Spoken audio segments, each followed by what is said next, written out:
Hola, ¿qué tal, gente constructora? ¿Cómo están? Bienvenidos a una nueva asesoría constructiva. Les saluda Felipe Grandón, ingeniero civil, desde la comuna de Purranque, y hoy me reúno con todos ustedes para seguir apoyándolos en sus procesos de construcción, llevándoles la aplicación normativa de las distintas disposiciones que hoy en día están vigentes en esa materia para que tú puedas incorporarla al diseño o la construcción de tu vivienda. El tema de hoy trata sobre el cálculo estructural, para ver si es obligatorio o no el que lo presentes para la edificación que estás pensando. Si te interesa contar con toda esta información en pos del éxito de tu proyecto, te invito a que te quedes hasta el final del video. Así que, sin más, comenzamos. Un proyecto de cálculo estructural es todo un conjunto de información que apunta a lograr que tu estructura sea resistente y estable ante las distintas fuerzas que va a tener que resistir, tal como el viento, el sismo, el peso propio de los materiales, las sobrecargas de uso o las sobrecargas de techo e incluso la nieve. Y para ello, un profesional se encarga de determinar qué elementos estructurales va a necesitar tu estructura precisamente para resistir todas esas cargas. El profesional puede ser un ingeniero civil o bien un arquitecto. Como resultado de un proyecto de cálculo estructural, se elaboran 3 documentos. El primero de ellos son los planos, que corresponden a una representación gráfica de la estructura. Por otra parte, también contarás con las especificaciones técnicas estructurales, que describen cómo proceder a construir la estructura en cada una de sus etapas. Y por último, la memoria de cálculo estructural es un documento técnico en el cual se justifica cada una de las disposiciones tanto de los planos como de las especificaciones técnicas. Bien, así que con la memoria de cálculo estructural se justifica el tamaño de todos los elementos estructurales elegidos, así como también su ubicación.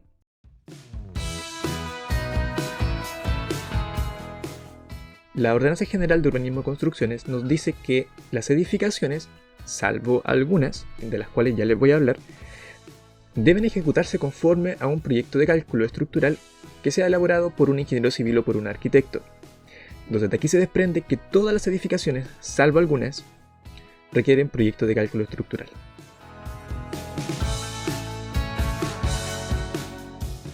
Aparecen indicados en el inciso final del artículo 5.1.7 de la Ordenanza General de Urbanismo y Construcciones, y son 3 casos. El primer caso corresponde a edificaciones de menos de 100 metros cuadrados.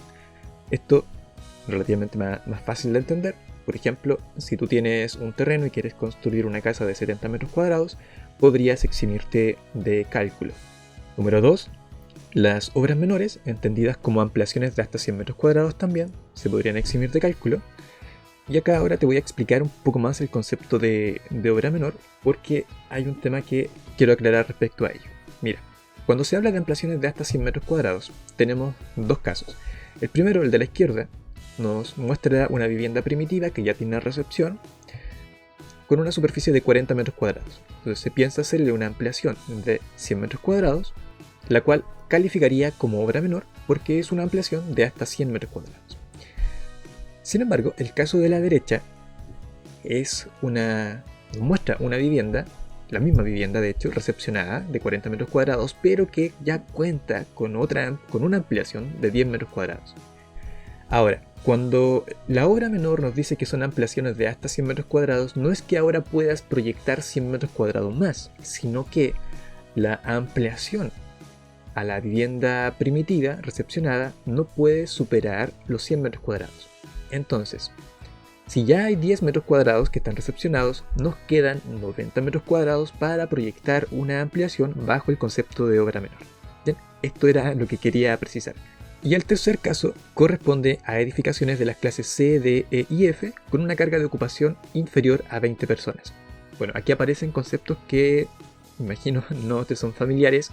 Yo te los voy a explicar ahora un poco más para que puedas tener una noción al respecto. Verás, cuando nos hablan acá de clases C, D y F, esas letras, la función que tienen es representar a un determinado sistema constructivo. La clase C representa a todas aquellas construcciones con muros soportantes de albañilería elaborado con ladrillo que se encuentran confinadas entre pilares y cadenas de hormigón armado. ¿Ya? La típica albañilería confinada. El entrepiso son los de hormigón armado o bien entramados de madera. La clase D representa también a construcciones de albañilería, pero emplea bloques de cemento, conocidos en la zona norte del país como bloquetas, o bien piedra. El confinamiento también son pilares y cadenas de hormigón armado, mientras que los entrepisos también son losas de hormigón armado o entramados de madera. La clase E hace alusión a las construcciones con estructura soportante de madera, incluyendo paneles de madera, de fibrocemento, yeso cartón o similares.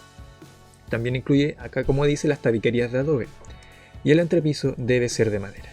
Y por último, la clase F es una clase que representa a las construcciones con tierra, incluyendo al adobe, tierra cemento o cualquier material liviano aglomerado con cemento.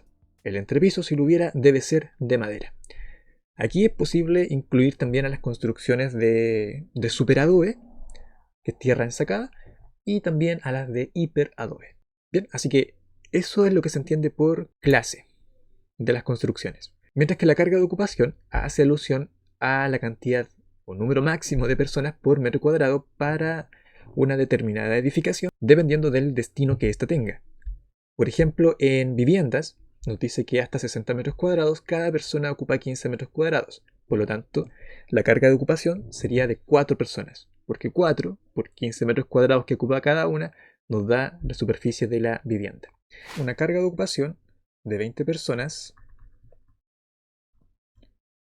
se va a traducir finalmente en 600 metros cuadrados edificados, porque los 600 dividido en 20 nos da 30, ¿ya? Que se corresponde con este valor que aparece aquí, asociado a viviendas de más de 140 metros cuadrados. ¿Te fijas? Bien. 20 personas, esto equivale a 600 metros cuadrados en vivienda. Entonces, tú puedes calificar a cualquiera de estos tres casos que no se deben cumplir de forma conjunta, sino que cada uno va por separado. Eso sí, es súper importante que cumplas con lo que viene a continuación. Como propietario, tú debes declarar que vas a construir de acuerdo al capítulo 6, título 5 de la Ordenanza General de Urbanismo y Construcciones, el cual establece especificaciones estructurales mínimas. Porque recuerda, te estás eximiendo de presentar un proyecto de cálculo, así que no va a haber un profesional que respalde la resistencia y la estabilidad, así que tienes que guiarte por lo que te va a decir la OBUC en materia estructural. Esas condiciones mínimas de elementos de construcción no sometidos a cálculo de estabilidad, o como yo las denomino, especificaciones estructurales mínimas, tienen un rango de aplicación limitado y en general tienden al sobredimensionamiento de la estructura, que en otras palabras se traduce en una estructura mucho más cara, menos optimizada. Así que en este sentido, no muchos propietarios eligen construir de esta forma, sino que directamente ya pasan a lo que es el proyecto de cálculo estructural, que si bien significa contratar a un profesional, el dinero invertido en la contratación del profesional suele ser inferior al dinero que ocuparías sobredimensionando tu estructura. Y estas disposiciones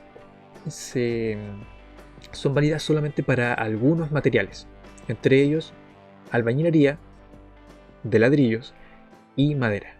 O sea, solo esos dos materiales se incluyen acá. No se incluye nada sobre metalcón, no se incluye nada sobre acero, no se incluye nada sobre construcción con tierra.